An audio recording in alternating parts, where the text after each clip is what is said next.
You're saying that you're not releasing those because there's a court order requiring them to be sealed? Is that your testimony? Never said that about the videos. On the totality of the videos, of the thousands of images that were seized pursuant to the search warrants executed at the time, the overwhelming majority of that video is pornographic material that was downloaded from the internet and child sexual abuse material. We will never release that. Well, as you should not release the victims.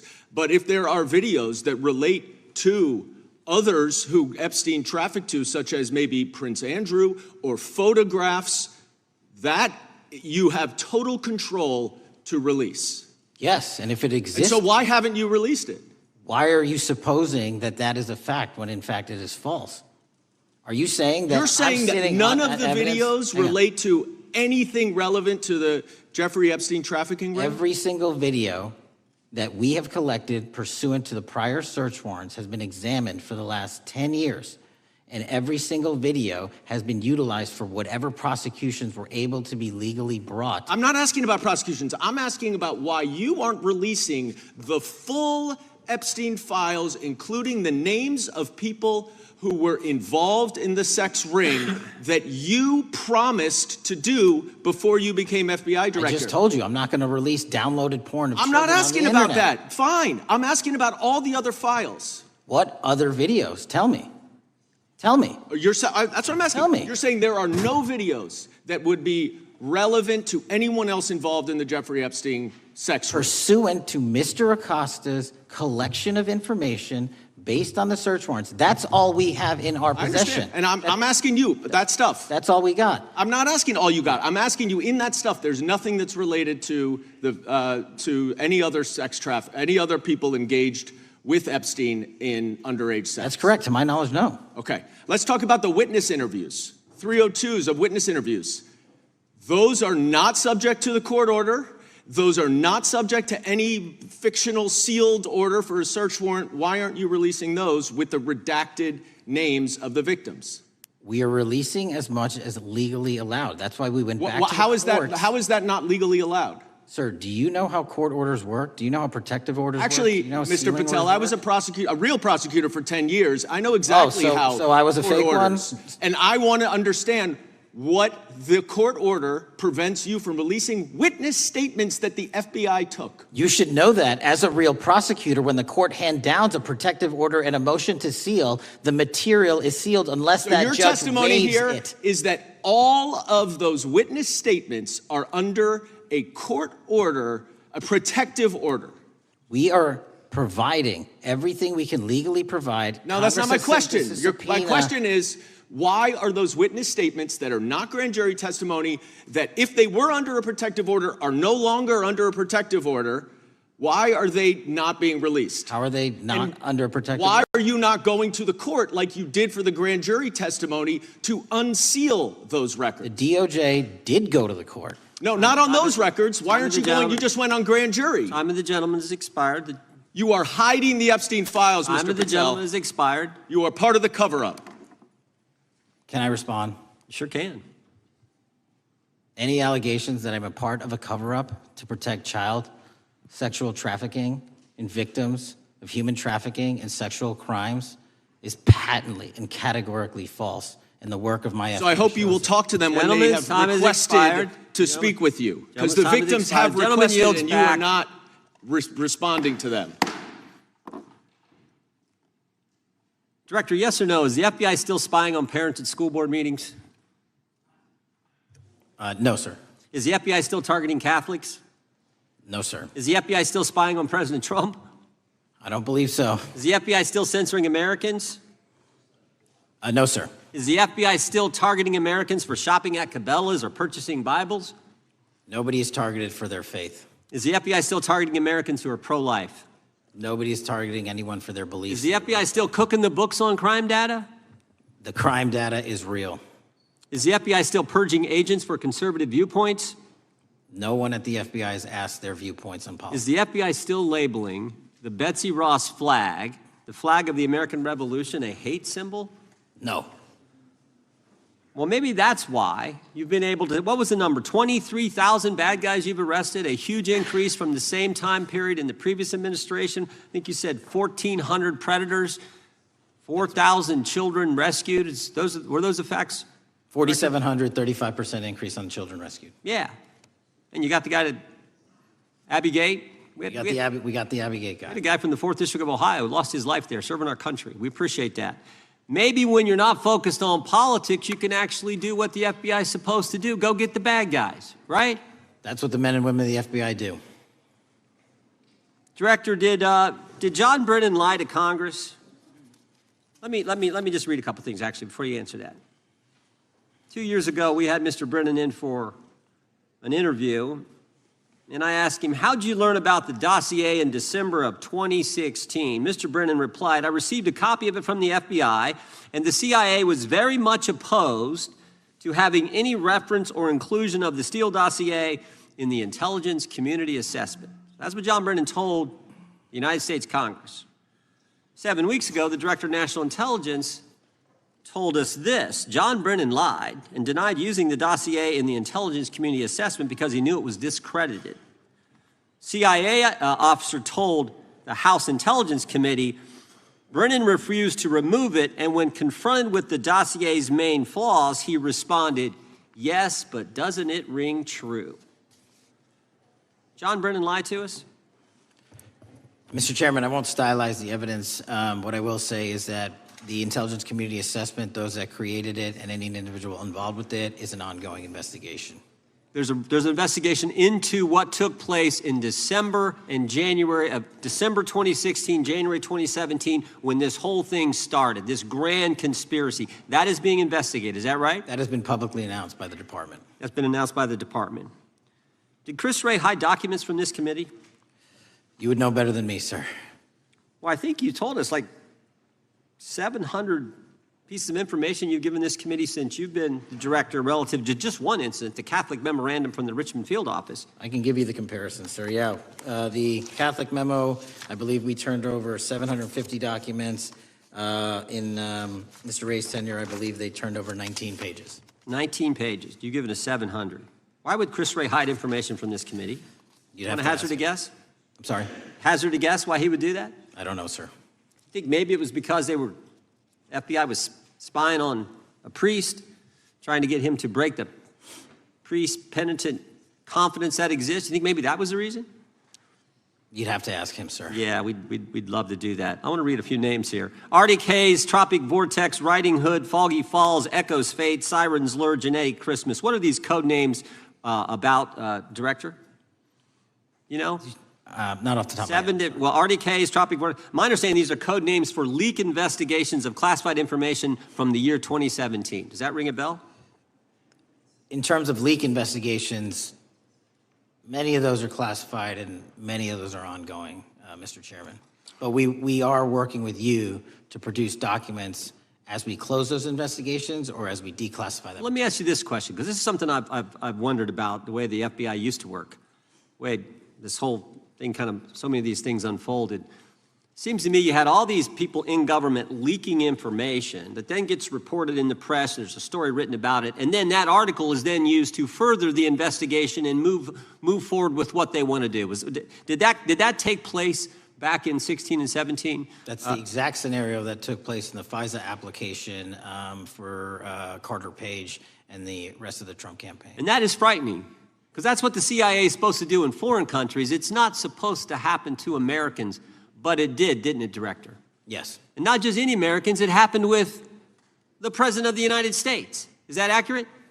Yes, sir. Yeah, and you were the key guy in helping expose that. And I think our country will be forever grateful for what you did to let the country know that was going on involving Americans, which is not supposed to happen, and not just, again, any American, but the President of the United States. Chair now recognizes the gentlelady from California. Thank you, Mr. Chairman. I'm concerned by reports that FBI agents have been diverted from their important work on crime and anti-terrorism to work on matters that are not critical to our safety. I'd like to play the video, the whole video Jeffrey clip. Epstein's Black Book? Black Book. FBI. But who? That is, I mean, Well, there's... that's under direct control of the director of the FBI. Or the So, manifesto. but the Black Book, it's not just sitting, I mean, that's Hoover power times 10. And to me, that's a thing I think President Trump should run on. On day one, roll out the Black Book. In contrast to that attitude of let it all out, we're getting reports of actions that run contrary to getting everything out and that also involve diversions of FBI resources. For example, an FBI whistleblower reported that you were pressured by the Attorney General to place 1,000 personnel on 24-hour shifts to mine roughly 100,000 Epstein-related records to redact President Trump's name from the files. Bloomberg reported this, that you directed FBI special agents from the New York and Washington field offices to join the Bureau's FOIA employees in Winchester and another building a few miles away, and that while reviewing the Epstein files, FBI personnel identified numerous references to Trump in the documents, and people familiar with the matter said that Trump's name, along with other high-profile individuals, was blacked out. Now, the New York Times reports, and this is a quote, Justice Department officials diverted hundreds of FBI employees and federal prosecutors from their regular duties to go through the documents at least 4 times, including once to flag any references to Mr. Trump and other prominent figures. Details of the review were based on accounts by 3 former FBI and Justice Department officials who spoke on condition of anonymity because of fears of retaliation, and further that the FBI finished after they finished its review of the files and materials was sent to a team of Justice Department lawyers who double-checked the FBI's redactions and, quote, were instructed to flag any mentions of Mr. Trump and other celebrities. Now, I have 3 questions for you, Mr. Patel, about this. First, how many times did President Trump's name appear in the Epstein files? Was it more than 100, more than 1,000? Were the agents who were pulled from their duties to redact the president's name from the Epstein files working on criminal cases or national security cases or child sex trafficking cases? And are the number of agents that have been reported diverted for these purposes, is that accurate? No. No what? You asked if it was accurate. I said it wasn't. So you're saying that none of this happened? That, No, I'm saying it was inaccurate. okay. How many times did President Trump appear in the Epstein files? More than 100? More than 1,000? No, and what we've been able to release is what we've been legally able to release, and that has No, been that's not provided the to question. I public. asked you, how many times did the president's name appear? I don't know. It's your testimony. You do not know that The answer. number of times, no. Could you tell us how many agents were diverted for this task and what they were working on? When you say diverted, you make it seem as if agents were pulled off what they do all the time. Agents at the FBI masterfully do double duty and triple duty. And because of the public's interest in this case, we flexed resources to make sure that we could answer the public signal demand. So do you want us to look through the material and provide it to you, or you do not want us to do that? So it's Which your, one is it? it's your testimony that no one was diverted from a criminal matter, that this was a top priority to go through these, this material to look for Mr. Trump's name. Is that your testimony? That's the highest priority for the FBI? What's one of the most impressive things about the FBI leadership and the careers that are in place is that they make the decisions on who to send where on priorities and make sure the mission needs are not hurt. And that's what happened here. It's shocking to me that the FBI would think that erasing Mr. Trump's name from the Epstein files is a high priority when we have crime, we have national security threats, we have terrorism threats, we have murders such as that occurred, unfortunately, with Mr. Kirk. It's shocking to hear that that's your highest priority. And with that, Mr. Chairman, I That's yield literally back. not what I said. Gentleman yields back. Gentleman from Wisconsin is recognized. Director, is President Trump implicated in any wrongdoing related to Jeffrey Epstein? Based on the entirety of the evidence that we have, absolutely not. The president is not implicated. Correct. Thank you. I want to talk a little bit about China's malign influence here in America. And, we've seen spy balloons traverse the United States. We've seen police stations in communities around America. And sitting in the chair you're in just 2 years ago, there was a sheriff from Cochise County, Arizona, Mark Daniels, that was here, who said that the exponential increase in the amount of fentanyl that is coming into America is directly related to the open borders policies of the previous administration. Do you agree with Sheriff Daniels' characterization? In large part, yes. So, since you've been director, has there been a reduction we've talked about how the border is largely secure now, right? The southern border, yes, sir. The southern border is largely secure. Has there been a concomitant reduction or a reduction in the amount of fentanyl that is coming into America?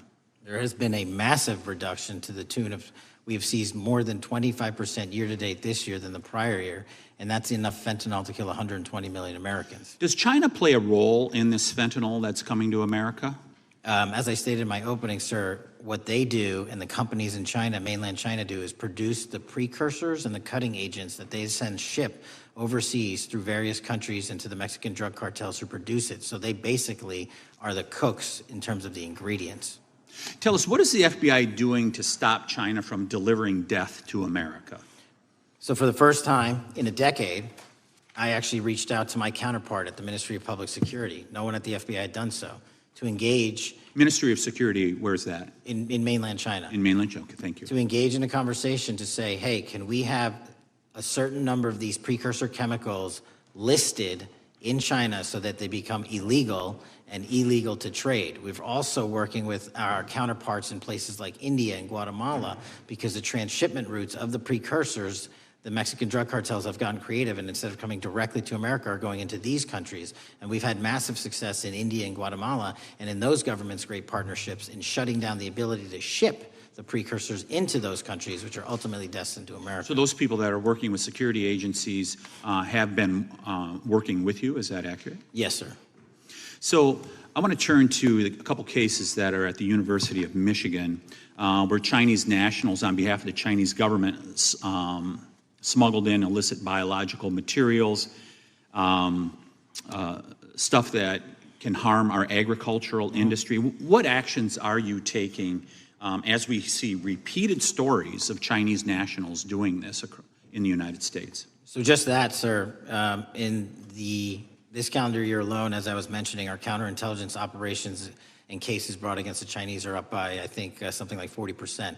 And specifically, the cases in Michigan show two threat streams, not just against our agricultural industry, which is a threat to national security, but they were also bringing in chemical agents and mushrooms, I'm not the exact expert, that would have ultimately hurt our population. We arrested and charged all of those individuals, and we were aggressively going after them in every single state because they weren't doing it in Michigan alone. Should research universities across the United States be doing a thorough job of vetting Chinese nationals that are coming to their universities? They should. Turning to spying in America, we heard the stories about Senator Dianne Feinstein's driver, who was a Chinese spy. We're familiar with Linda Sun, who worked in Governor Hochul's office, Christine Fang in California. What are you doing to find these people who are Chinese spies that are trying to burrow themselves into the politics of America? Because we know it's happening, right? Yes, it is. And what our counterintelligence unit is doing is aggressively seeking the intelligence into where these individuals are working. Then we are utilizing our operational authorities to go in and investigate them either through our human source networks and collecting information through lawful process, online, search warrants, and data so that we can bring proper arrest charges and publicize to the world what they're doing here. And just because we've caught a few doesn't mean we've caught everybody. We've got a lot more to go. I get one more quick question in. The FBI arrested a judge in Wisconsin, Hannah Dugan, for interfering with a federal law enforcement operation. Could you tell us a little bit about that? And is a judge above the law here in the United States of America? Well, no one is, and that case is ongoing, but as you stated, and these allegations that there was an interference in a federal lawfully executed federal law enforcement priority that was interfered with. I yield back, Mr. Chair. Gentleman yields back. The gentleman from Tennessee is recognized. Thank you, Mr. Chair. Director Patel, I believe you had primary importance in starting Operation Viper in Memphis. Is that correct? Yes, sir. And Operation Viper brought in the FBI, the DEA, the ATF to help the Memphis police in policing the city. That'll be phase 2, sir. Phase 1 was FBI and local law enforcement in Memphis for the last few months. Okay. You did a good job, and the police director and the mayor have told me that that has been helpful, the FBI working with the police. And the FBI are trained in law enforcement. They know Miranda rights, they know how to do policing, and they do a good job working with the police. Do you think that the National Guard is necessary to do the work that the FBI is doing now? Thank you. I do think it's necessary to finish it. What we've done is 500 arrests in Memphis and 110 federal indictments. But what we need to do is we've only secured a piece of where the criminal conduct is occurring in Memphis, and we can't work inside perimeters that are not established and safe, and we don't have the manpower to give us the space to fully go into the areas where the criminal activity remains. Well, are you suggesting that the National Guard is going to go into the more heavily crime areas? They're going to establish, like they did in Washington, D.C., perimeters where local law enforcement and the FBI, DEA, ATF, and U.S. Marshals can go into. We can't be going into all these areas knowing that they're extremely volatile and jeopardizing the safety of our agents. Did the National Guard do anything in Washington to help the FBI stay safe from these dangerous elements? They established perimeters. Established perimeter, and the criminals knew about it, so they... It was a visible force, sir, so they kind of saw it. Well, what you did, I commend you for what you did, and I think the FBI coming in, we have a crime problem in Memphis. The FBI has helped, DEA will help, and the ATF will help. I don't think the National Guard's going to help, and what I've seen, they're not trained in law enforcement, are they? No, sir. And so that could be a problem. Who will direct the National Guard in Memphis? Will it be, will they have control over your agents? No, sir, they won't. Who will have control over your agents? You? Well, the SAC and then ultimately the chain of command up to Washington, D.C. will control the FBI, but there's a task force that was put together that is going to be led by an interagency. The heads of U.S. Marshals, DEA, and FBI will be working together with DHS collectively on this. Have you visited Memphis before? Yes, sir, I have. So you know how good a city it is. I love Memphis. A lot of us do. And Memphis is a great city, great history, civil rights museum. Might say something about slavery, but that was the history. It needs to be taught. Blues, Elvis. Beale Street. Beale Street, right, barbecue. And people should come. It's not a troubled city. We've got some crime, but it's not a troubled city. We're not troubled, and we love our city, and we hope that the National Guard doesn't come in and cause people to have questions about Memphis because it's a city they should visit. Let me ask you this about, you said that the homicide rates are coming down to an all-time low? In modern recorded U.S. history, yes, When sir. does modern recorded history start? I think the FBI, and I'll get back to you on this, has stats on that going back about 30 years, sir. Okay, I was thinking back to Ozzie and Harriet, and I didn't think you could beat Ozzie and Harriet's time. Secondly, you mentioned the Epstein case. Did any of the women that were victims, and they came up here and had a press conference and all, did any of them contact your office and ask to give information? To my knowledge, no, sir. If they did, let me ask you first, is there a statute of limitations on sex crimes like that, with sex with a minor, rape? The DOJ is the expert, but I do not believe there's a statute on that, limitations on that. So if there's not a statute of limitations, should you not be interviewing those people who know who raped them and the names and the places and give you that information? That seems like that's a treasure trove of information, and it's a serious, serious, serious number of crimes. Sir, I couldn't agree with you more. We've been very public about asking individuals to come forward with new information, and we would run out every single lead on that. Well, I'm sure the women will come forward, especially today, to be sure that they will get an opportunity, because that seems like something we ought to do.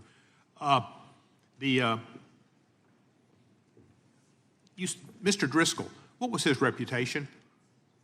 I can't comment on Mr. Driscoll's matter. It's an ongoing litigation. Yeah, but his reputation you could tell us about. I can't tell you about his reputation. His work has been laid out in that lawsuit. How many of the FBI agents who worked on the January 6th case have been fired? I don't have that number, sir. Do you have a ballpark figure? No, but I can tell you that individuals based on case assignments in the FBI that I have led have not been terminated for case assignments. Thank you, sir. Come back to Memphis and you work with Kevin Kane in our Tourism Bureau. He's great. Thank you. And thank you for your work in Memphis. Gentleman, yes, back. Mr. Chairman, I have a unanimous consent request. Gentleman's recognized. So I've got 4 documents I'd like to introduce into the record. The first one is Jeffrey Epstein's 6th story played out for years in plain sight. And Aosta is quoted in here saying, "I was told Epstein belonged to intelligence and to leave it alone." The second document is entitled, "What Epstein's Bodyguard Warned About His CIA Connections." The third document is from Fox Digital. It's titled, "Epstein's Private Calendar Reveals Planned Meetings with Obama Admin Official CIA Chief." And the last document is Wall Street Journal article that highlights Ehud Barak's 36 meetings with Jeffrey Epstein. He was the former Prime Minister of Israel and head of military intelligence for Israel. It may have held that title when he met Epstein, and then, yes. Without objection, the gentleman will hold for a second. The gentleman from Maryland is recognized. Thank you, Mr. Chairman. Just one UC request. This is Judge Engelmeyer's decision from August in U.S. versus Epstein, stating the government's 100,000 pages of Epstein files dwarfs the 70-odd pages of Epstein grand jury materials.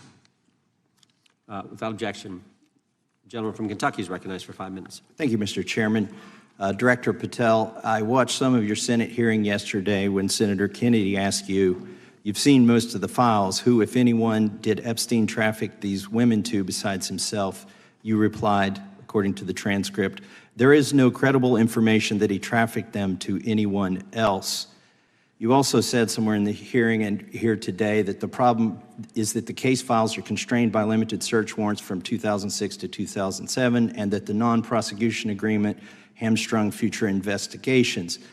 Those constraints only apply to Southern District of Florida. They do not apply to Southern District of New York, the location of the 2019 sex trafficking indictment, which produced many things, including a series of FD 302 documents.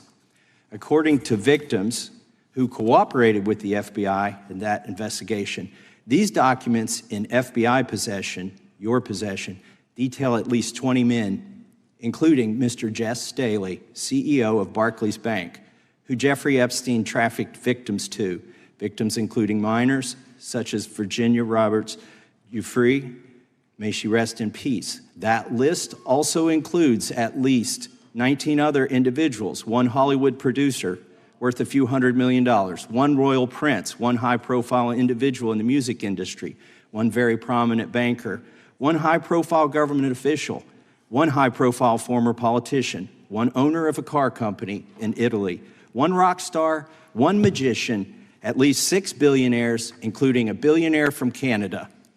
We know these people exist in the FBI files, the files that you control. I don't know exactly who they are, but the FBI does. Have you launched any investigations into any of these people, and have you seen these 302 documents? Sir, I have asked my FBI agents to review the entirety of the Epstein files and bring forth any credible information. And we're working with Congress not only to divulge that information and produce it to you, but any investigations that arise from any credible investigation will be brought. There have been no new materials brought to me launching a new indictment. So is the loophole here, or is it your assertion that these victims aren't credible, that the 302s maybe didn't produce credible statements that rise to a probable cause?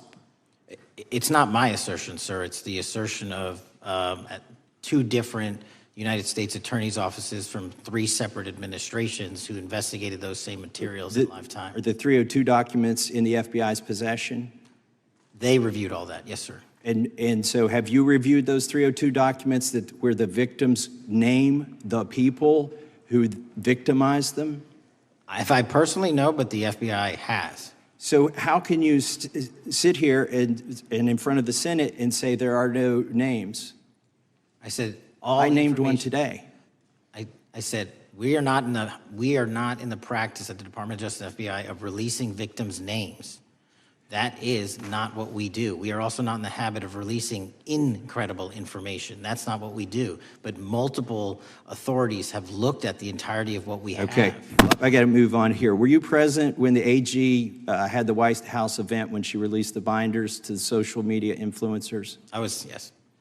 So if you're willing to meet with social media influencers who stood to benefit from the sensational and sad stories of these victims, will you meet with the victims as well? The FBI will meet with anyone who has new information. Will you personally meet with them? The FBI and the professionals who are handling the cases will. Were you instructed that it was important to release the documents to the Oversight Committee on the day of my introduction of the discharge petition to release these files? I don't know what day that was, so no. Well, they were released that day, and there were victims' names who weren't redacted because they were in such a rush, and the victims are not happy about that. Have you investigated any of the CIA connections? Have you seen the CIA file on Jeffrey Epstein? And if you wanted to see it, would they show it to you?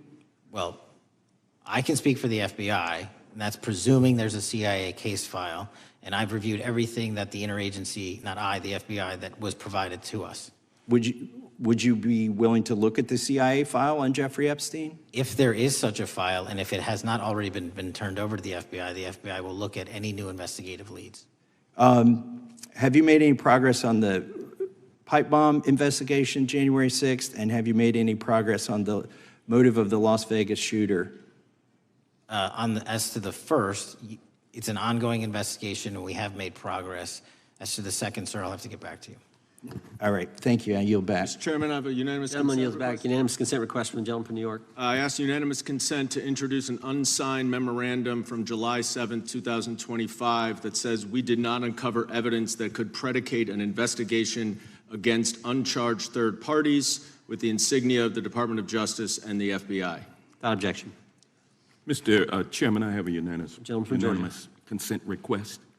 It's an article entitled DOJ Deletes Study Showing Domestic Terrorists Are Most Often Right-Wing.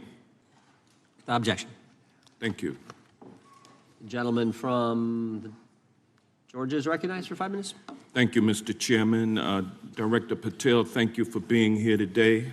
I want to first talk about the significant role that the FBI plays in combating the national security threats posed by our nation's greatest threat, our nation's greatest security threat, China and the Chinese Communist Party. It's a fact that China is America's most significant national security threat, isn't that correct? I would say so, sir. And you would agree with me that China wants to dominate the United States of America? I think that's largely their plan. And they want to dominate the world, both militarily and economically, isn't that correct? I think so. And sir, you've been FBI director for the last, 8 months? 7 months, yes. 7 months, and during that time, have you held any stock in any companies founded in China? I don't believe so. Well, you do own stock in a company known as Elite Depot, don't you? Which one, sorry? Elite Depot. You own stock. I think that's, I'll have to get back to you. I think it's a law firm and it's a company out of Singapore. Okay, well, no, the company out of Singapore, which is owned by Elite Depot, is the Shein Company, which was founded in China, correct? That company operates out of Taiwan. Well, they changed their headquarters from China back in 2022 to Singapore for tax purposes, but it's owned by a Chinese billionaire. I think his name is Charlie Zhu, and you own stock in the company that owns Shein. Which I disclosed during my confirmation process. You certainly did. And now, do you still hold that stock in that Chinese company?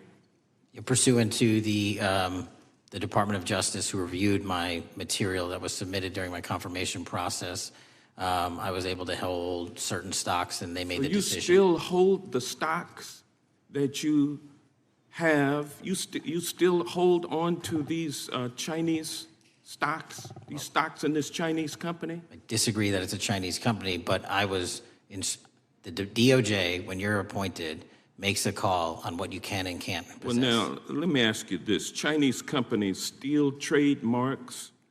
They produce counterfeit products and sell them over the internet on platforms such as Shein. They steal intellectual property. They steal data from American companies. And to me, it seems inconsistent with your role as FBI director that you would own stock in a company that is based in a country that is the nation's premier national security threat. It's like you are putting your own financial security over the security of the nation. I disagree with that characterization. Well, I think the American people look at it like it's a classic situation of the fox guarding the hen house. If the FBI is charged with investigating espionage, economic espionage by companies controlled by the Chinese Communist Party, and you are the director of the FBI, you've got a conflict of interest. Sir, I would just show if there's any intimation that I'm against. Why are you holding on to this stock? It wasn't a decision I made. And it's valued at up to $5 million as of when you last reported, correct? $5 million in stock? No, I don't follow it. You don't follow it, but you're still making money off of it. I don't have any money off of anything. Well, what I have done... Trump's trade policies directly impact the value of that Chinese stock. Won't you agree with that? Which trade policy? I'm not a trade expert. Okay, all right. But I want to tell you this. Crazy on me today. Let me ask you this question. Why are you hiding pedophiles? Why are you shielding pedophiles? Why are you protecting pedophiles? That is maybe the most offensive thing you could say to me, given the numbers. Well, you have not released the Epstein numbers files of pedophiles. You are aware of the Epstein arrested. client list that was published in the 18,000 Time the gentleman has released. expired. The gentleman yields back. Can he answer the question? Can I just respond? Of course, the gentleman can answer the question. Since I took over the FBI, there has been a 33% increase. Sir, all of that started under Christopher Your time Wray. is done, but No, it didn't. The witness gets to All of answer that the started question, under and then the we'll go to our previous, next 33. FBI director, sir, and you're coming in here trying to take credit for something that a previous director instituted and largely brought to conclusion. I take no I think it's credit. been clear It's that offensive. the director It's offensive. has numbers are so incorrect much also. better than the previous director. It's Dr. Patel, if you deceptive. want to answer the question. I take no credit. The men and women of the FBI have seen a 33% increase in the number of counterintelligence arrests out of the PRC. And so all of a sudden, with you coming in 7 months ago, Gentlemen's time has Heaven on earth. expired. And on the sir, pedophile American public not gonna accusation, go for that. we have arrested 1,500 child predators in the last 7 months. Under That's investigations more than initiated by anybody the prior Appreciate directorship. the director's good work, and we really appreciate that the time the gentleman has expired. We now go to the gentleman from Texas. I thank the chairman. I thank the FBI director for coming before the committee. I assume the FBI director, Mr. Patel, I believe you probably agree with me that there is a significant organized effort on the left side of the political spectrum to advance criminal organizations being able to put more criminals out on the streets. And that what we've seen this in daily action. Are you familiar with the report that came out this last Monday from the Law Enforcement Legal Defense Fund? I'm not familiar with that, sorry. So this report came out this past Monday, and it said that significant amount of the money flowing out of George Soros and other leftist organizations and funders has been funding DAs and prosecutors, and quote, many of these DAs had never managed an office, prosecuted a criminal case, developed organizational policies. In dozens of America's largest cities and counties, this report finds these progressive district attorneys have outsourced core parts of the American criminal justice system to activists and political donors, taking direction and advice on everything from staffing decisions and communication strategy. Organizations, it's a complex web of donors going in through these organizations to put radical DAs and prosecutors out there, putting criminals on the streets. Does the FBI director agree that this exists and is a problem? I will accept the factual representation, and if that exists, it is a problem.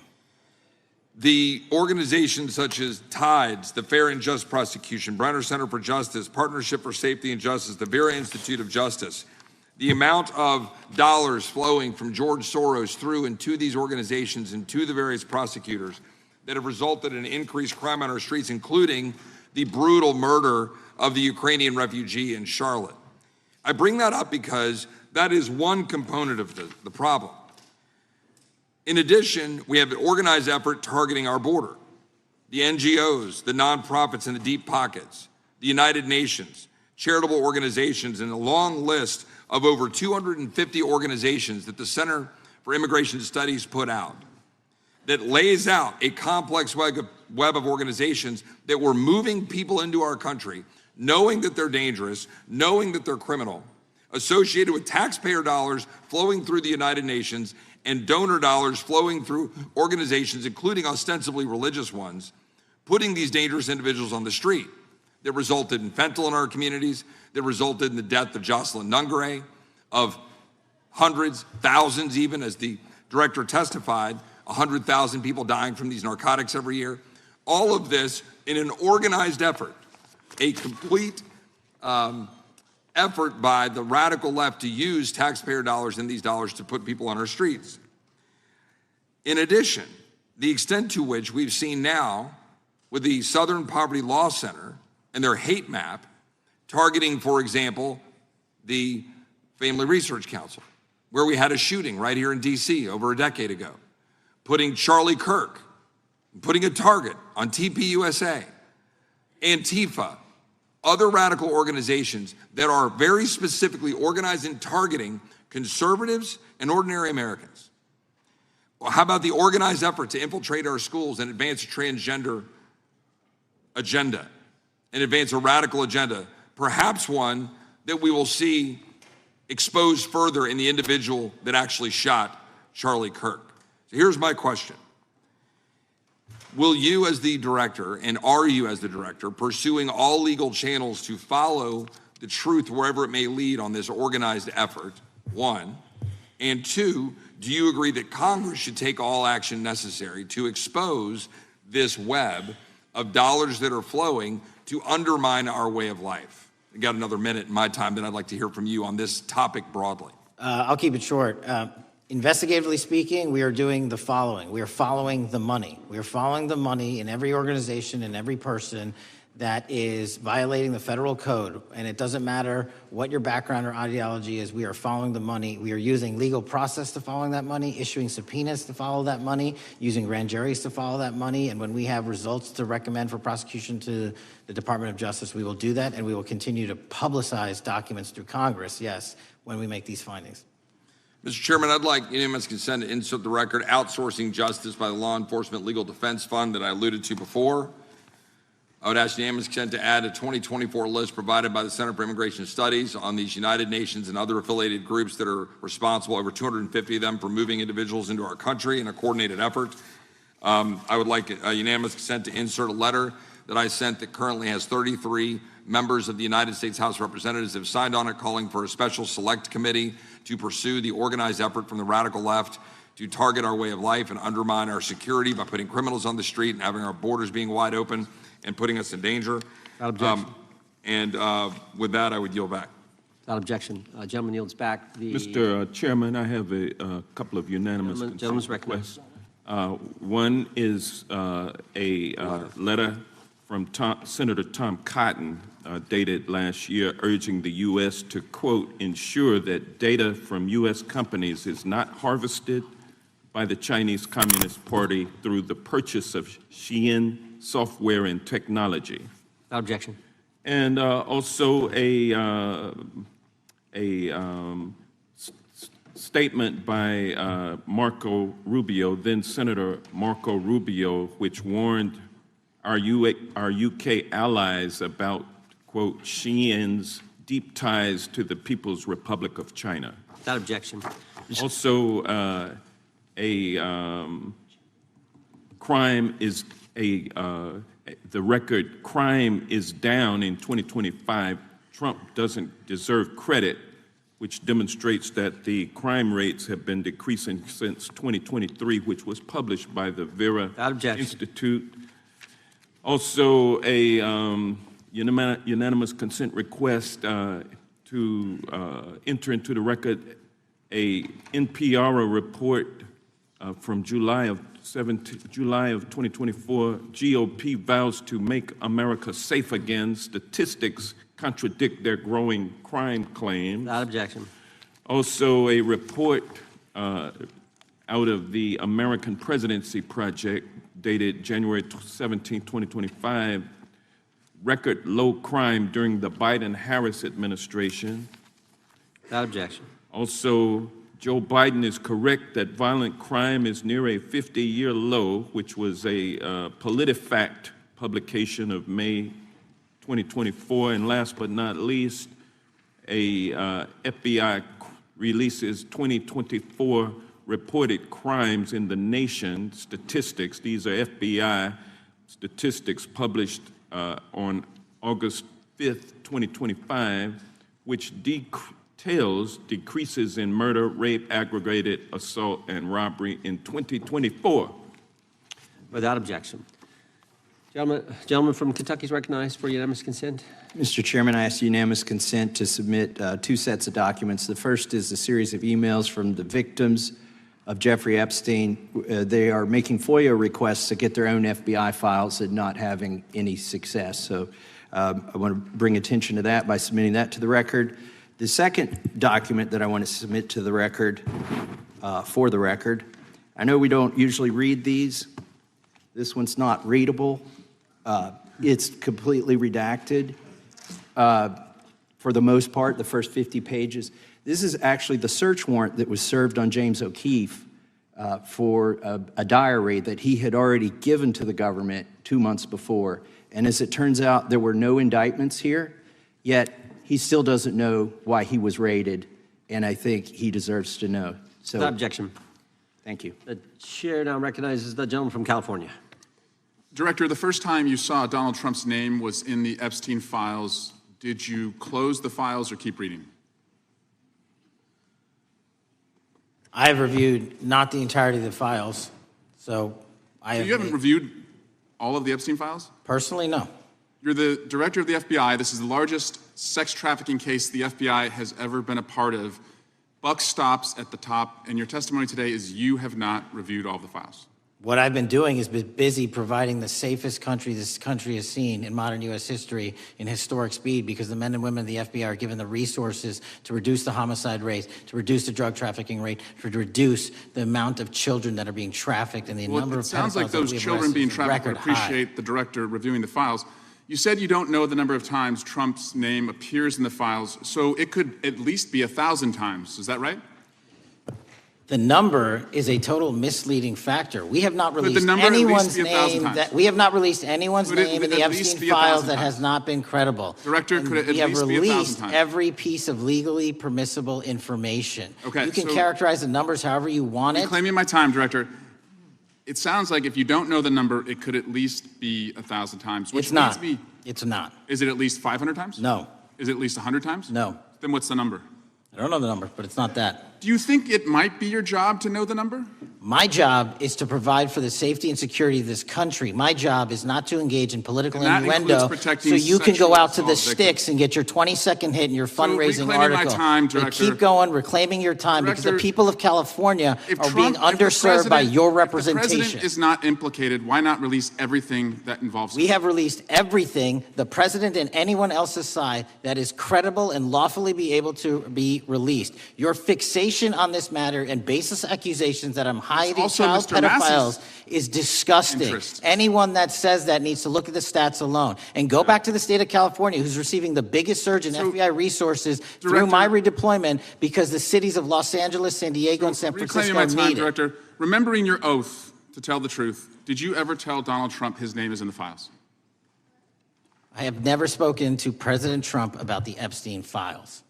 Did you ever tell the Attorney General that Donald Trump's name is in the Epstein files? The Attorney General and I have had numerous discussions about the entirety of the Epstein files and the reviews conducted by our team. Did you tell the Attorney General that Donald Trump's name is in the Epstein files? And we have released where President Trump's name is in the It's a simple attorney's question. file. Did you tell the Attorney General that the President's name is in the Epstein files? During many conversations that the Attorney General and I have had on the matter of Epstein, we have reviewed. The question is painstakingly simple. Who Did you can tell be- the Attorney General that Donald Trump's name is in the Epstein files? Yes or no? Why don't you try spelling it out if Yes you're or going to mock no, me? Director? Use the alphabet. Yes or no? No? A, B, C, Director, D, E, F? it Don't sounds wanna do like you it? don't want to tell us. Did you tell the Attorney General that Donald Trump's name was in the Epstein files? Why don't you try serving your Director, constituency did by you tell the focusing on Attorney reducing General violent that Donald crime in this Trump's name- country and the number of pedophiles that are Director, legally reclaiming my harbored in time, your Director. sanctuary cities in Director, California? reclaiming I'll my work with time. you on that. Do Regular you wanna order, Mr. work with us Chairman. on that? Director, Time reclaiming my belongs to the time. gentleman from California. Did you tell the Attorney General that Donald Trump's name is in the Epstein files? Yes or Question no? has been asked and answered. You've not answered it, and we will take your evasiveness as a consciousness of guilt. Director, did Donald Trump ever say to you, just find and release the entire truth? Don't worry if I'm in it? The instructions from the administration were to release all credible information, and we have done that. Did Donald Trump ever provide information about Jeffrey Epstein as an informant?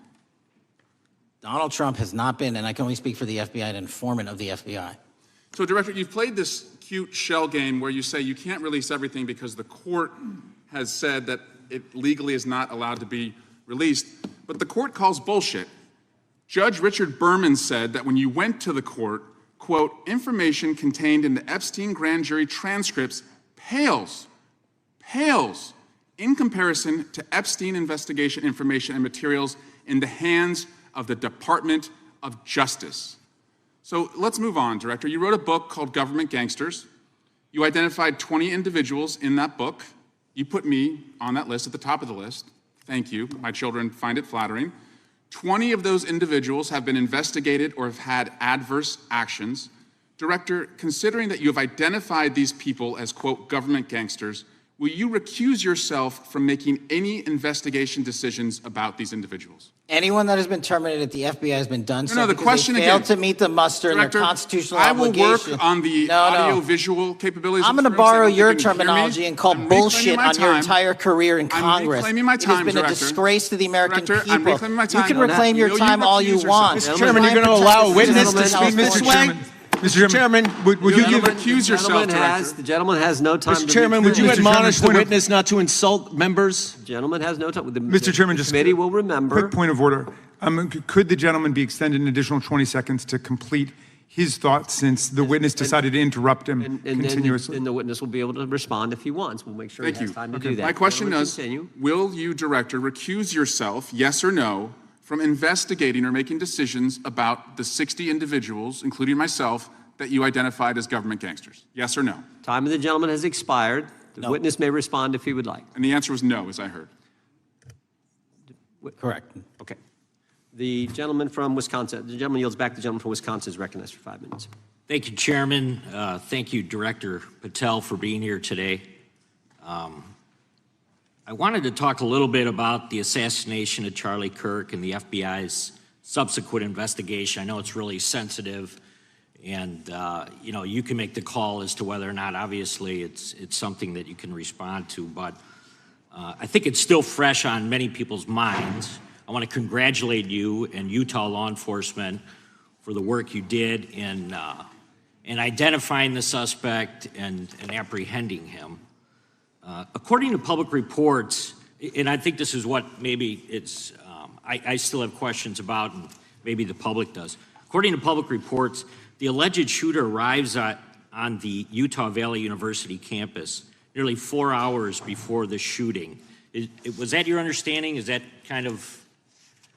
I'll let the public reports reflect themselves. I don't have the exact timeline. Okay, so we don't have any idea kind of his prep or how he set up or how he utilized that time when he first showed up on campus? All of those are being currently investigated through our cell phone analysis and through our witness interviews, and the state of Utah has now announced charges seeking the death penalty against this suspect, so we're a little limited in what we can continue to say. Sure, I understand. And the suspect, like you referred to, is then captured on security footage jumping off the roof of the alleged shooting location, the Losey Center. Do we have any idea how the suspect got up on the roof in the first place? I think for members of Congress, especially after Butler in Pennsylvania, it's just unimaginable that there could be some type of security breakdown prior to an event of that size where somebody could access a rooftop. So not commenting on the case, but having gone to the crime scene and walked the steps that we believe were taken, the roof was actually readily accessible through an exterior stairwell, so anyone could have gotten on it. Okay. The suspect flees on foot to kind of this wooded area where he drops the rifle, wraps it in a towel, and then proceeds to his staged vehicle and basically drives home. So do we have any idea what the towel was about? Was it used later to identify a place where the firearm was left, or What we can tell you is the towel, there was a screwdriver found on the rooftop, which DNA was collected off of, and the towel was found wrapped around the firearm in question in a wooded area next to the campus. All have been processed for DNA. And then, according to the suspect's roommate, there were allegedly messages on instant messaging platforms, specifically Discord, suggesting the towel may have been used to identify that weapon's location. So the public reports have suggested that the shooter acted alone. Do we still believe that that's true? Do we have any idea as to whether or not those Discord messages led us to believe that the shooter may have had help in any way or assistance? I can only speak to the FBI's investigation, and our investigation is ongoing, and we are interviewing any of those individuals involved in that chat and other individuals in the area. Very good. And so my suggestion, if there are accomplices, I'm sure this is something that the FBI is going to continue to investigate fully and thoroughly into the future. Yes, sir.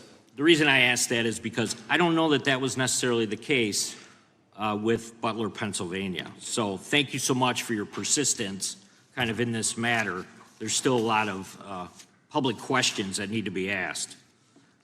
Let me shift to another topic very quickly. On July 31st, 2025, the DOJ and the CIA declassified the annex to Special Counsel John Durham's 2023 report on Operation Crossfire Hurricane. The 29-page Durham annex contains previously classified information about, among other things, the investigative referral of the Clinton campaign plan.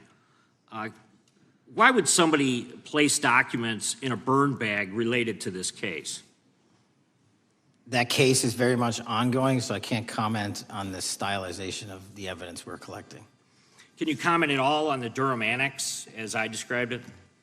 The Durham Annex, which has been publicly released thanks to the FBI's commitment to transparency, is one of the documents that's being utilized. And in general terms, speaking for burn bags, sir, a burn bag is what you use to put classified documents into generally, because that is literally how you destroy them. So it appears that efforts were made by the Clinton campaign to reach out to the FBI agents or the Clinton sympathizers in the intelligence community in order to lead more credibility to the Clinton campaign plan. Do you think that's an accurate characterization? Again, I'm not going to characterize that material because it's part of an ongoing investigation. Thanks for being here today. I yield back. Gentleman yields back. Gentleman from California is recognized. Thank you, Director Patel, for being here today. The FBI searched Jeffrey Epstein's Manhattan residence, correct? I believe that happened in 2018. I think there was 2 locations, sir. It's 2019, and in that residence, the FBI found a safe, correct? I don't have the catalog of evidence in front of me. In that residence, the FBI found a safe, correct? I'll accept your representation. Okay. And in that safe, the FBI found topless and lewd photographs of girls, correct? Again, sir, I'll accept your representation. I don't know. Thank you. It was all over the media at the time. There's a New York Times article that says Jeffrey Epstein is indicted on sex charges as discovery of nude photos is disclosed, dated July 8th, 2019. And the Times reports a trove of lewd photographs of girls was discovered in a safe inside financier Jeffrey Epstein's Manhattan mansion. Author Michael Wolff has conducted numerous interviews of Jeffrey Epstein. I'm going to play for you a video clip of what Michael Wolff said Epstein told him was in the safe and what he showed the author was in this safe. So let's please play that clip now. Elected. I was sitting talking to Epstein, and he said, "Wait a minute, I got to show you something." And then he went into his safe, and he came out with photographs. They were Polaroids, I think, and he kind of spread them out like playing cards, and it was Trump. I mean, I think there were a dozen of them, and it was Trump with girls of an uncertain age at Epstein's Palm Beach house, where all of the things that he would ultimately be accused of took place. And I remember very vividly 3 of them. There are 2 in which Trump is, the girls, topless girls, are sitting on Trump's lap. And then a 3rd in which he has a stain on the front of his pants, and the girls are kind of pointing at it, sort of bent over, laughing. So Director Patel, I'm going to ask you a very broad and general question. As you know, Donald Trump and Jeffrey Epstein were friends. There are, of course, photos showing Donald Trump together with Epstein, correct? I don't have the entirety of the photographs, but I think they've been photographed in public together. All right. Are there any photos showing Donald Trump with girls of an uncertain age? No. How do you know that? Because that information would have been brought to light by multiple administrations and FBI investigators over the course of the last 20 years. Well, you know what? That's just not true, because no one knew about the creepy birthday message that Donald Trump wrote to Jeffrey Epstein until the Wall Street Journal disclosed it, and then all of a sudden, the Epstein estate provides it to Congress. Well, so certainly, you weren't there at the search. You don't know what Epstein may or may not have done with those photographs even prior to the search. Maybe someone has it. Maybe the Epstein estate has it. You raise a great point. So I'm going to ask you, have you asked to talk to Michael Wolff? You raise a great point. I haven't personally asked to talk to Michael Wolff. Has the FBI asked? But the FBI, I'll get back to you if the FBI specifically so Michael Wolff has ever. About 100 hours of testimony of Jeffrey Epstein. Wouldn't it be good for the FBI to interview Michael Wolff? I'm not saying they haven't. I just don't know. Has FBI subpoenaed the tapes that Michael Wolff has conducted of Jeffrey Epstein? I don't know. All right. So if you could provide us an answer, that would be terrific. Sure. Well, let me ask you this question then. Have you looked at all the photos in Epstein files? I have looked at all the information that the investigators who investigated this case have provided to run out credible leads. And in the Epstein files, was there that creepy birthday message that Donald Trump had written to Epstein? No, that's what I was trying to tell you. You raise a great point. The estate of Jeffrey Epstein has a voluminous amount of information that they have not released before. Okay, so that's great. So wouldn't it be great if FBI subpoenaed the estate of Jeffrey Epstein for all that information? The estate is under no obligation to provide that material, even pursuant to a subpoena. That's a great point. Yeah, that's just false. Okay. That's just false. You're the frickin' FBI. You can subpoena the information from the estate, and you better do that. That's literally not how it works. I'm going to move on now and talk about Epstein's client list. You confirmed that it exists. Attorney General Pam Bondi confirmed earlier this year that it exists. So I just want to ask you a simple question. Is Prince Andrew on Epstein's client list? The material related to Prince Andrew has been made public. Is Prince Andrew on the client list? We have released the index of names that were in Jeffrey Epstein's. Is Donald Trump on Epstein's client list? The index has been released, and the index will speak for itself. So I'm just going to say, America, there's a huge red flag. The FBI director could not answer whether Donald Trump was on Epstein's client list. Gentleman's time has expired. I now recognizes the gentleman from Virginia. Thank you, Mr. Chairman. I want to thank the director for being here and for his work over the last several months, removing the taint of partisanship that has infected the intelligence community over the past several years under the last administration, under the last several directors, standing up for law enforcement, standing up for the brave men and women who work in your agency. But to set the record straight, we have to correct the record. And the record, early days of the first Trump administration saw a dramatic spike in news stories that contained sensitive and sometimes classified details about the FBI's bogus Russia probe, about a leak a day. It's unacceptable that senior FBI officials coordinated to leak classified information to try and harm President Trump.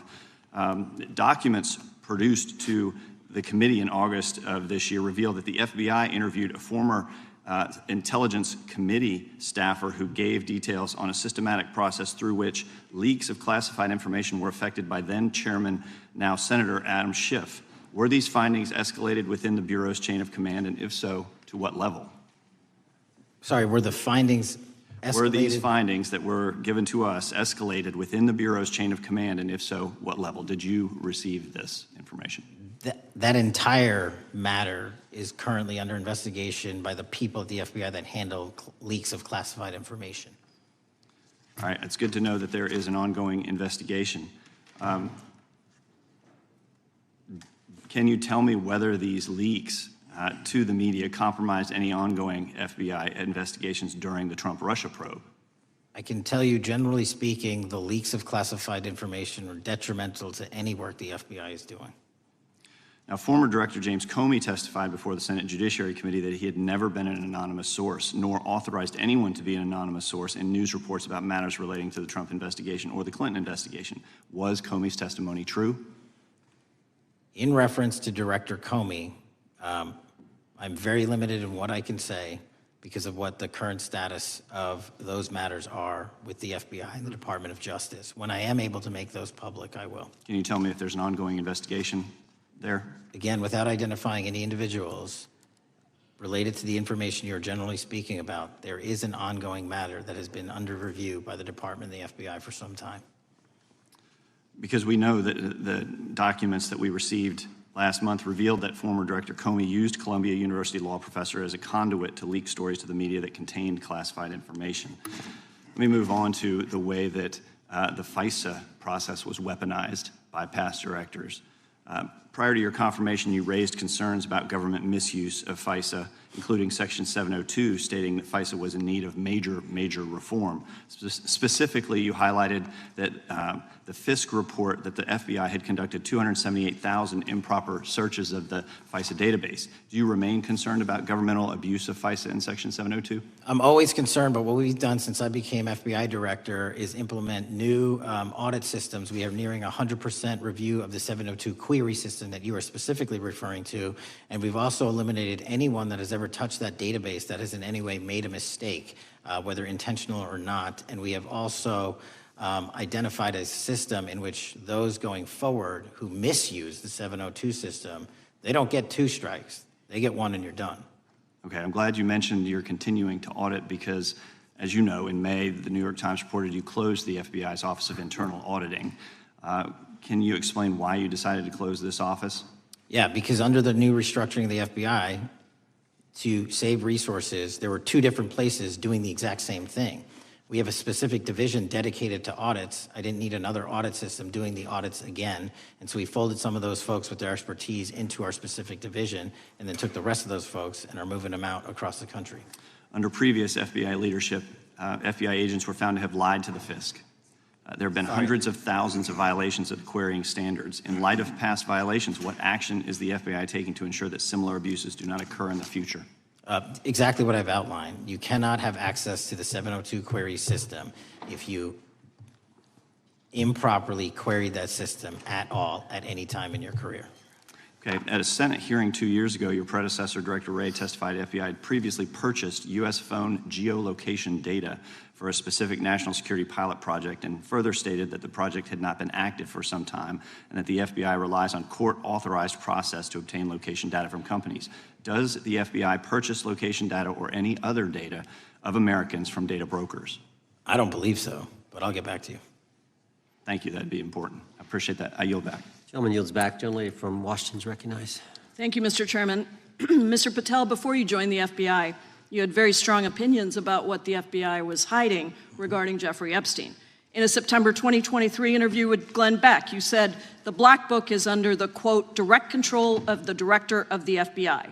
In December 2023, you said, let us know who the pedophiles are. Even for a short time after becoming FBI director, in February of 2025, you tweeted, quote, there will be no cover-ups, no missing documents, no stone left unturned. In June, you told Joe Rogan, quote, we've reviewed all the information, we're gonna give you every single thing we have and can. But then suddenly in July, everything changed. You and Attorney General Pam Bondi released one video and said that there was nothing more to see. Your July memo says you uncovered more than 300 gigabytes of data and physical evidence, but that you had decided no further disclosure would be appropriate or warranted. That is a quote. I think what happened, Mr. Patel, is that suddenly you discovered that Donald Trump's name was all over these files, and you started a giant cover-up. So you are under oath, Mr. Patel. You just testified to Mr. Swalwell that you did not speak to the president about the Epstein files. To your knowledge, did Attorney General Pam Bondi speak to the president about what was in the Epstein files? I can't speak for Attorney General Pam Bondi. So to your knowledge, you don't have any information. The question was, do you have any knowledge? Do you have any knowledge? I can't speak. You are for the refusing to Attorney answer the General, question, so Pam let me Bondi. tell you that the Wall Street Journal reported that in May, Bondi told Trump that he was in the Epstein files, and at the same meeting said that the DOJ did not plan to release the files. Yesterday, you testified to Senator Kennedy that there was, quote, no credible information that Epstein trafficked girls to anyone else, and that you have, quote, continuously and publicly asked the public to come forward with more information, and we'll look into it. Today, in response to Mr. Massey's question, you appeared to say that the survivors were not credible. These are survivors. That's not at all what I said. Okay, great. I'm going to ask you this in a second, but let me tell you about then the don't lie about survivors, me. and let's bring them up here into the room. These are women who came to the Hill and testified that they were groomed and raped at the age of 14 and 16 years old, and they called to meet with the president and to meet with the FBI and to have people investigate their claims. Some of them have never testified before. If you are so interested in getting the public to submit any information, why have you not met with them? You said you haven't met with them. Have you met with them? I'll give you one more chance. My job as the FBI director is to Is invite the all answer yes or investigative no leads. to whether or not you met with these women who were sexually abused and raped? Any insinuation by you or any What people is on the your an- side that I am not manhunting child predators and sex traffickers, just look at the Mr. stats. Patel, And you talk Mr. about Chairman, cover-ups, man. Mr. Chairman, you this talk is about my time, cover-ups. and I will take as much time as I Where were want. you during the Instruct Obama the and Biden witness, Mr. administrations Chairman. when these so-called Instruct the cover-ups were witness. going on? Mr. Why didn't Chairman. anyone in those administrations talk to any of these Mr. purported Chairman. witnesses? Let's I get have some regular order, Mr. every Chairman. single person to provide credible information. Time belongs to the gentlelady from Washington. And I'm but gonna when you- take when another you couple accuse of the minutes. witness of something, he's allowed to respond. That's how it works. You say Listen, something, he didn't you say even, the- excuse me, he's allowed to Mr. Chairman, you have respond. Point always of been order. fair, but this And is I'm not being fair. fair, and you will get No, your- this you will is get your my time. time, and he You will give the said gentlelady that the a few witnesses additional were not credible. seconds of time. I'm going to get an additional minute of time because No, that's you'll how get much what time you he won't get a took. minute. You'll get some seconds. What we think is under 5 minutes. You don't get to demand how Mr. much time you Patel. get. That's not how it works. Mr. Patel, are the victims of the Jeffrey Epstein horrific trafficking ring, are they credible? Any person with information about ongoing sexual didn't- trafficking. I'm asking you if they're credible. Ma'am, I'm Are they commenting on the credible? evidence we have. But And we have routinely asked for people to come forward with more evidence, and we will look at Mr. it. And the evidence that we have was the same evidence that the Biden and Patel, Obama Justice Departments Mr. had. Patel, And they this is determined, not new. me, they determined that that Chairman, information was not Mr. credible. Chairman, he's not letting me even ask my questions. You This is ask the ridiculous. questions, he gives an answer. You may not like what he says, No, but that I'm doesn't mean you get to asking- interrupt He's not answering him. my question. Mr. Chairman, have could we an- restore the gentlelady 45 seconds so she We can will give complete her her question? additional 30 seconds, which is what I said I'm earlier. going to keep taking my time because you'll take here's the the time thing. that you get. You get are 30 not seconds. answering the question. The question I is, have, you just don't like the these answer. are these women credible? It's a yes or no answer. I have answered the question. Well, and I what is keep the telling answer? you, I'm the only FBI director that has welcomed new information in this Okay. case. This You're not- administration is the only one that has welcomed any new information in this Is there case. a yes or no to Present whether the new victims credible are information. credible? present new Are information. the victims credible or not? I'll tell you what happened in the last Trump administration. Are they credible or not? You can't even Victims say. credibly came forward, and you know what happened? President Trump authorized the indictments of Jeffrey Trump Epstein, called not them a Biden, hoax. not Obama, President Trump no one called else. the entire thing a Democratic hoax.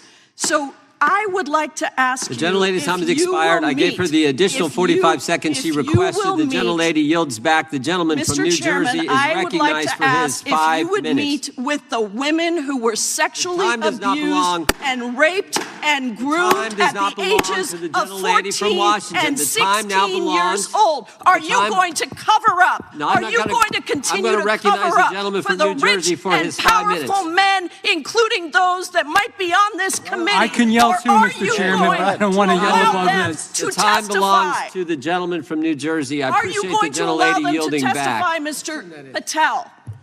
Go ahead. Will Mr. you Angelo. allow them to testify to you, Mr. Patel? Mr. Patel, thank you for being here. I know it's been an interesting and difficult 2 days. And I wasn't going to talk about the Epstein thing because there's a lot of other issues that affect the FBI, but I have to say a few words.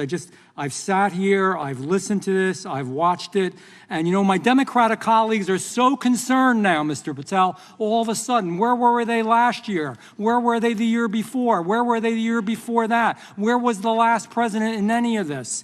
All I know, the only thing I see is a single letter from the ranking member that was sent in 2019 that he didn't like the plea deal, and some people signed on to that. Most of the truth, the real truth, let's be honest, let's be intellectually honest. The real truth is we didn't hear from them at all, anybody of them. Hardly any of them ever mentioned it. Some of them didn't mention it at all until the beginning of this year. Earlier in the year it started. Not one Democrat asked Director Wray. We all remember Director Wray was here.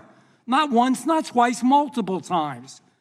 Nobody asked Director Wray about Epstein before this committee. Nobody was that concerned. Where was the concern for the victims then? Where was the moral righteousness then? Where was the outrage then? Where was the sense of duty then? Where was the desire for accountability then? Where was the urgency for justice then?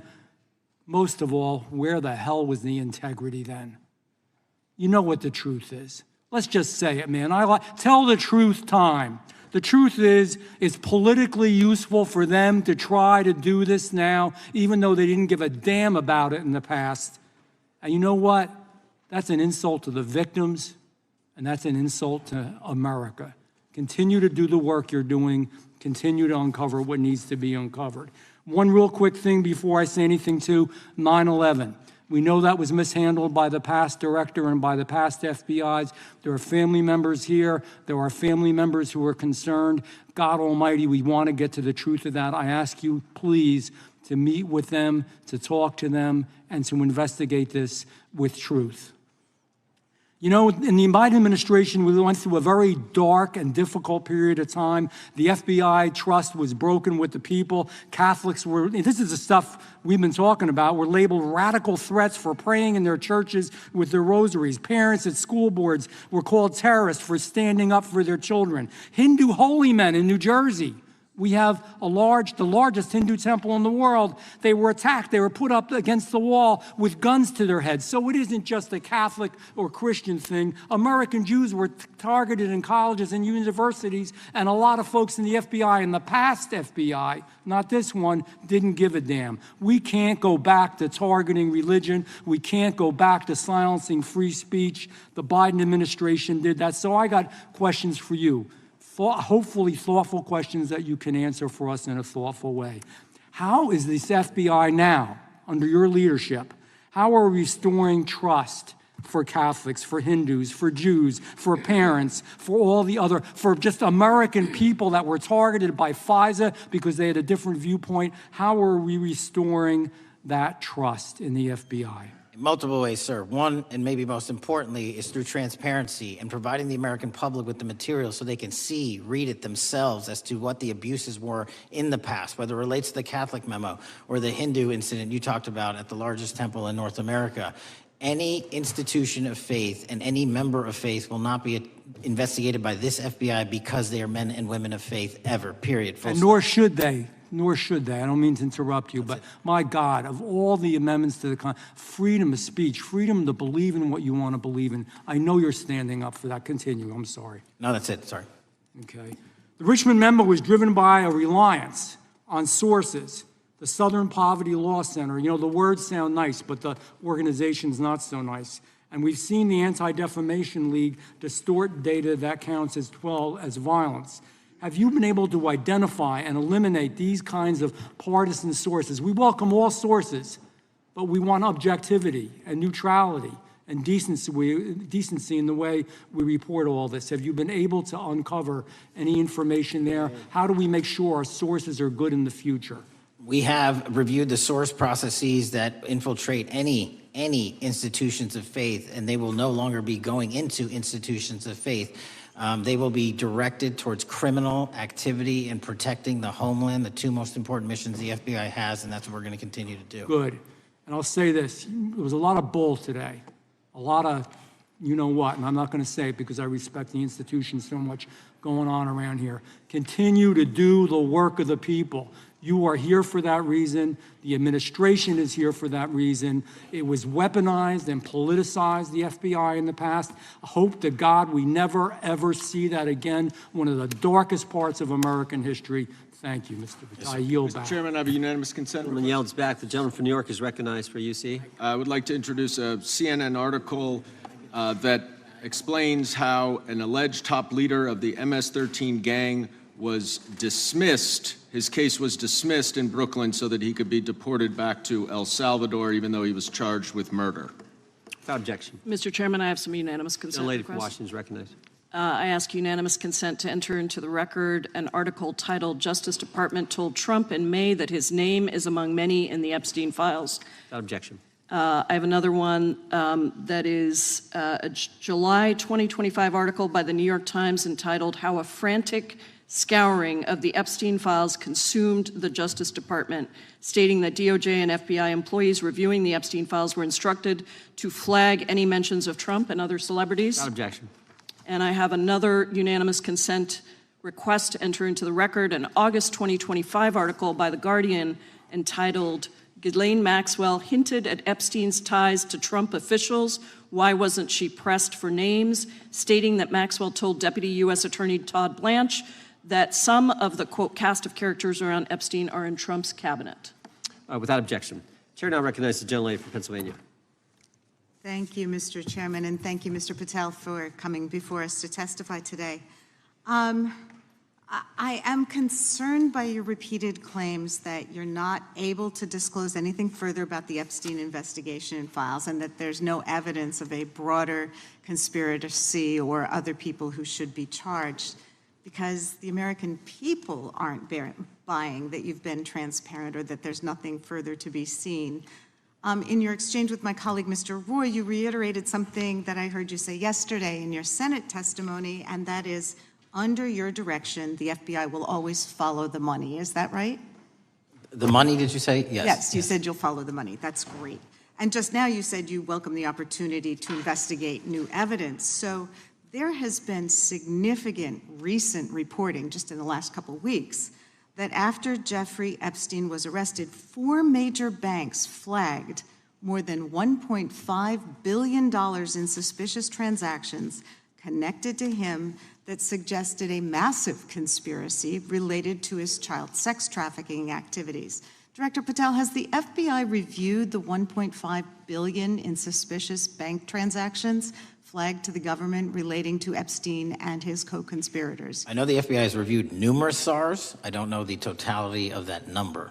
Okay, can you provide us with that number? I'll get back to you. Okay. And have you initiated any new investigation of those bank transactions since, say, September 8th when the new reporting came out?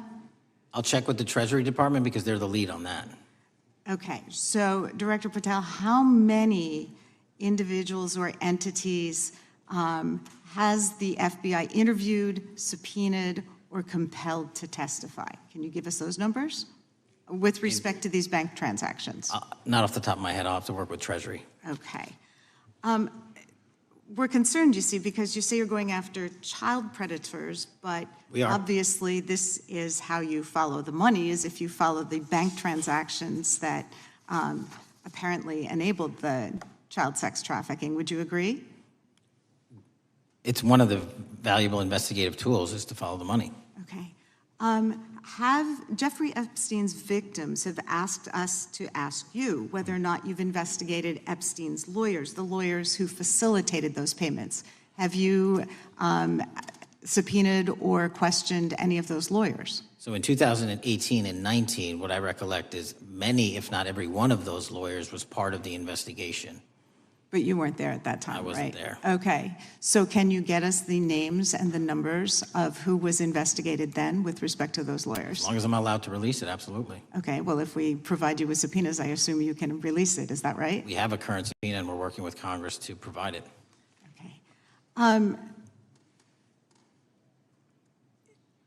You've said that the Aosta investigation had an original sin. What do you mean by that? Basically, if you're looking at an actual pedophile ring, what you should not do is limit the time frame in which you're legally able to collect information. So search warrants that Mr. Aosta utilized in 2006 and 7 leading to the 2008 plea agreement had a very specific narrow window of years, I think 3 or 4 years. And so information pursuant to legal process wasn't collected for 10 years or 15 years or 20 years. It also, subpoenas were not sent out to hundreds of witnesses at the time, hundreds of victims at the time. None of that was done. None of these people were put in grand juries. And so the totality of information from the jump, instead of being this big, was like this. And that, in my opinion, is not how you run an investigation if you're trying to break a sex trafficking ring. So you're now in charge of the FBI. Why haven't you done that investigation? Great question, and here's the answer. Simply because I am not able to go back 20 years and collect information that the courts had decided was already subject to search warrants. They have said, this was in the investigation, there's a non-prosecution agreement out of that plea, and when the case was reopened, and this is where it comes into play, when the case was reopened in 2018 and 2019, the search warrants, again, were limited to the conduct of Jeffrey Epstein. Now, whether that's right or wrong, that's a different discussion, but I'm telling you that's the information we I think reviewed. that is a different discussion, and I think the discussion we'd like to have today is why you aren't following the money with respect to the broader conspiracy that it has been reported in the New York Times and elsewhere, and that if you really want to attack the issue, if you wanted to attack the issue, if you wanted to get to the bottom of it, if you wanted to disclose what really was involved in the Epstein files, the Epstein cover-up, that you would be taking very different actions that you are today. I do want to seek unanimous consent to enter into the record the New York Times September 8th, 2025 article, How J.P. Morgan Enabled the Crimes of Jeffrey Epstein. Objection. And also an article dated July 17th, 2025, in the Epstein case, Follow the Money. Objection. Okay, thank you. Gentlelady yields back. Mr. Chairman. Gentleman from Maryland is recognized. Thank you much.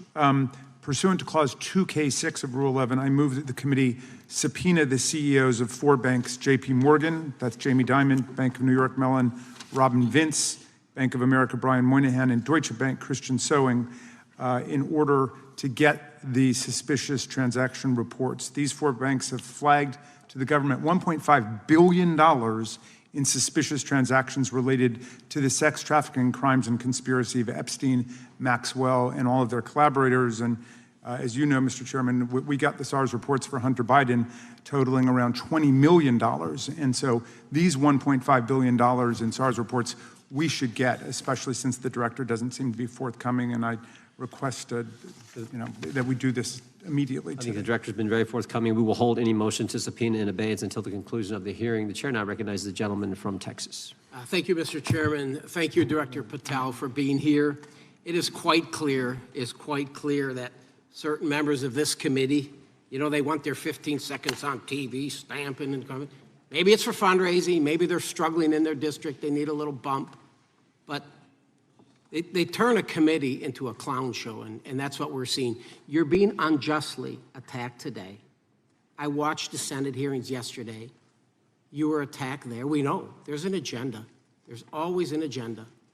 It's the same characters with the same personalities, the same objective, and that is destroy the mega movement.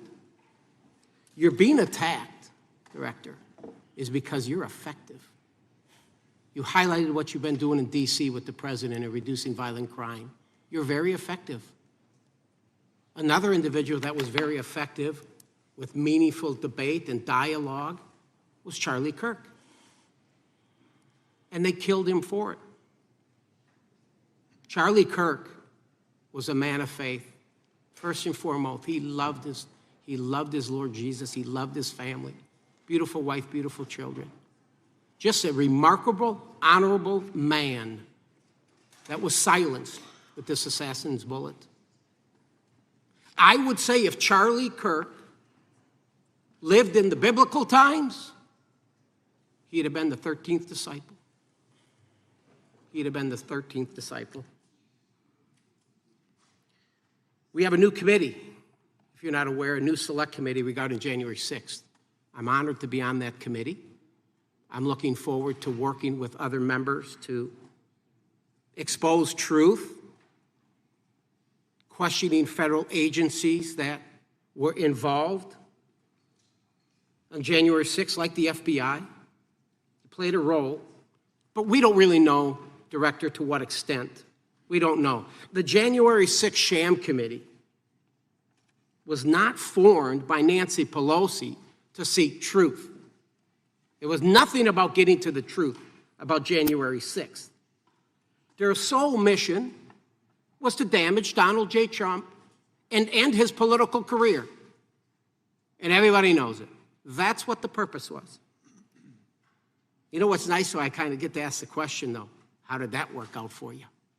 Donald J. Trump is back in the White House, and America loves him. I spent 30 years in law enforcement, retired sheriff from a large county in the great state of Texas. I have seen, Director, I've seen more enthusiasm and support for law enforcement today because of what you and Donald Trump have done over the last 8 months to protect the American people. The American people couldn't count on their government to protect them. Crime is rampant. And now we have a president and an administration that puts the American people and their safety first.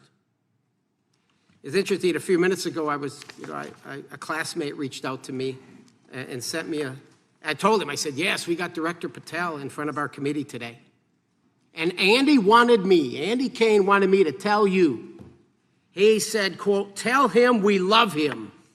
Tell him we love him and all the brave warriors exposing the deep state. Kash, you're a great American, sir. You're a great American. Your work as the director of the FBI is commendable. It's commendable. And I want to thank you, sir. Thank you for your service. Keep up the good fight, brother. Don't let him tear you down. Keep up that good fight. You have it in you. With that, sir, I yield back. Gentleman yield to me.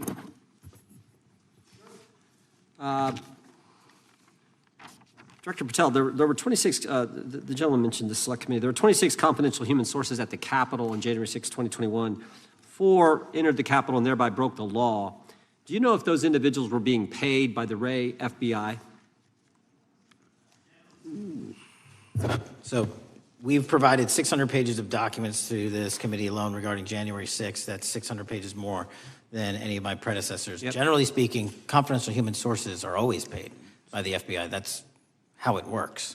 I can't speak to the specifics on each one and how much they make. And we appreciate it. We've reviewed some of that material, and you've given us a lot of material that we didn't get from Director Ray. That specific question, I think, is important to the American people. Were people who were confidential human sources of the FBI who broke the law, one was recommended for prosecution, my understanding is, by the information we've received from you. Were they actually paid by the very taxpayers who may have got charged with the same offense? I think that's important for us to understand. I'll get back to you on that. Thank you. Chair now recognizes the gentleman from California. Thank you, Mr. Chair. Welcome, Director Patel. I want to focus a little bit on domestic terrorism. We have a graph here, data up to 2021, but as you can tell, domestic terrorism is on the rise. Nation, our citizens under threat. we saw the assassination of Charlie Kirk, 2 assassination attempts on the president, school shooting Minnesota last month, and closer to home, just a couple of days ago, Huntington Beach, peaceful vigil for Charlie Clark, infiltrated by neo-Nazis who essentially made the local individuals attending that event fear for their safety. All of us know that a lot of these domestic attacks are by lone wolves, but yet they do leave clues, social media or elsewhere. Director Patel, you're it. You're the thin blue line. The FBI, your job to protect our citizens back home from those that would harm us. You have to find the needle in the haystack.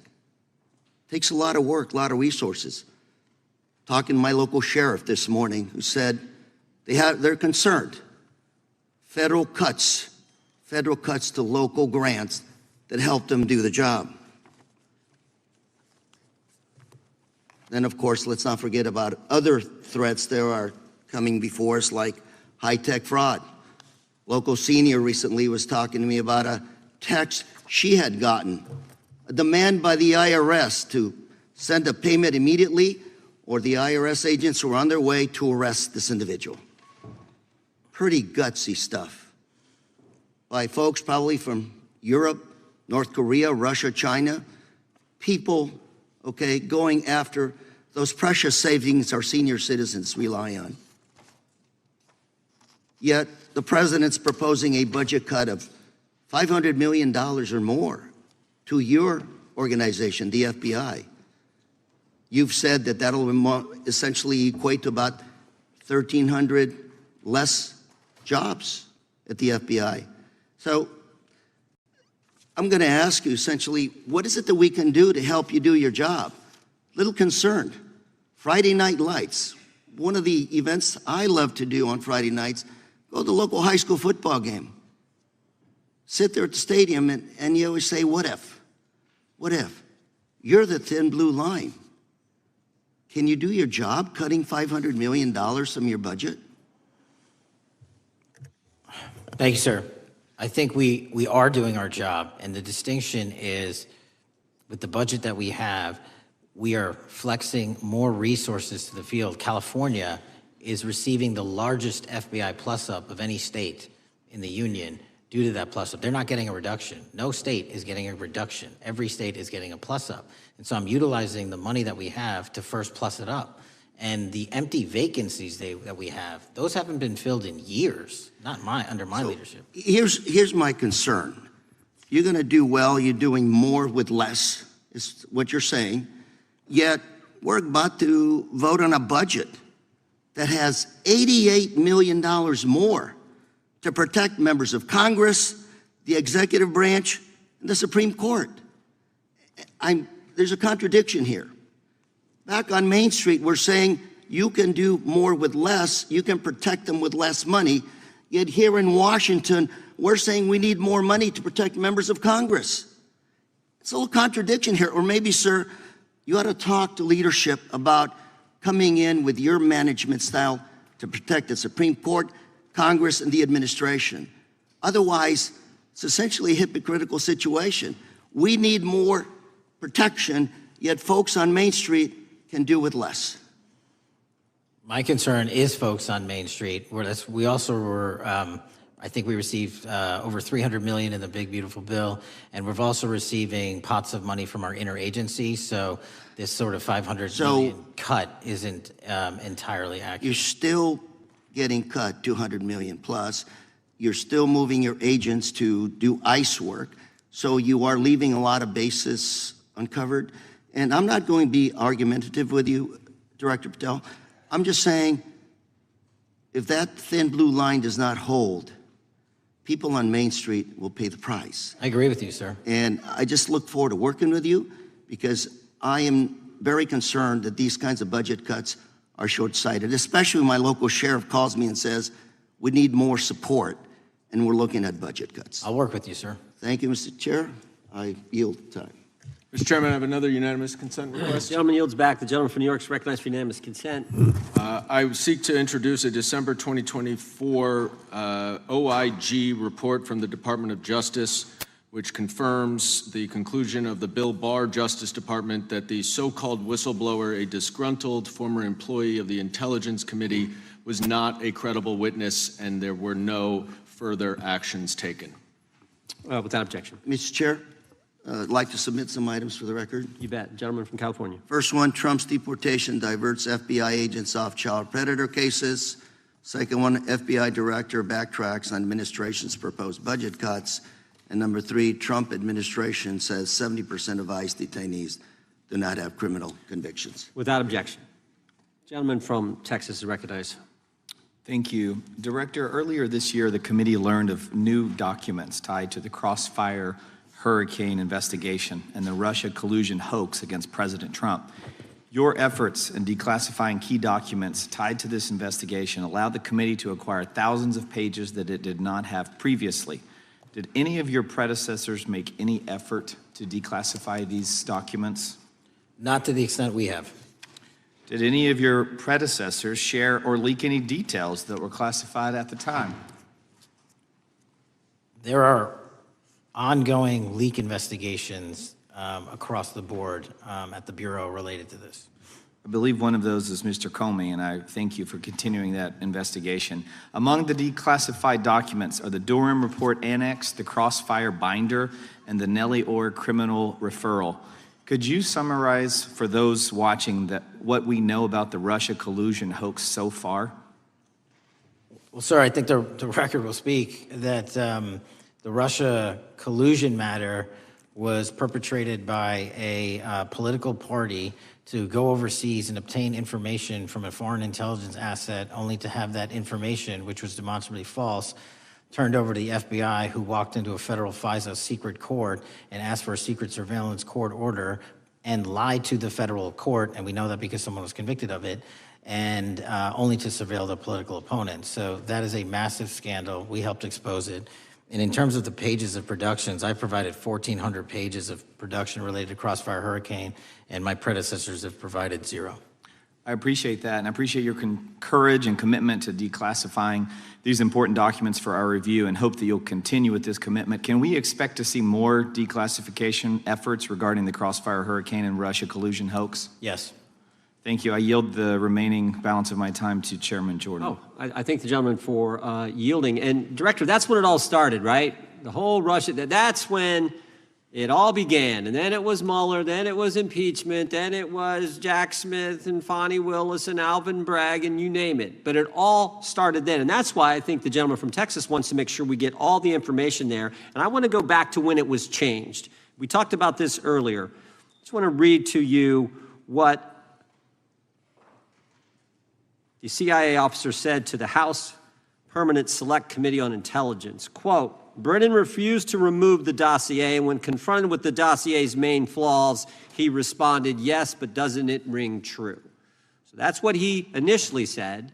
And then when he was talking to this committee, he said the CIA was very much opposed to having any reference or inclusion of the Steele dossier in the intelligence community assessment.